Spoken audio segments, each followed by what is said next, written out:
সকল বন্ধুকে জানাই শুভ সকালের শুভেচ্ছা। তো ভাবলাম কি প্রচণ্ড গরম পড়েছে বন্ধুরা, তো স্নান করে আমি ভাবলাম পুজোটা দিয়ে নিই।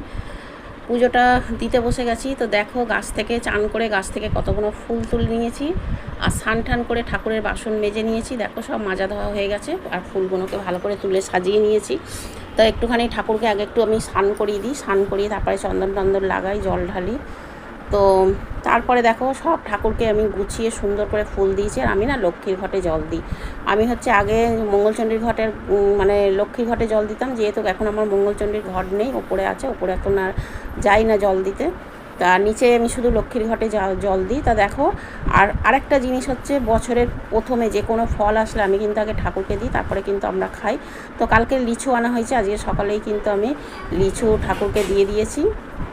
তারপরে আমরা এই প্রসাদটাই সবাই মিলে খাবো। আর কি, তো আমার এই ভিডিওটা কেমন লাগলো তোমরা কমেন্ট করে জানিও। সবাইকে সকালের অনেক অনেক ভালোবাসা রইল।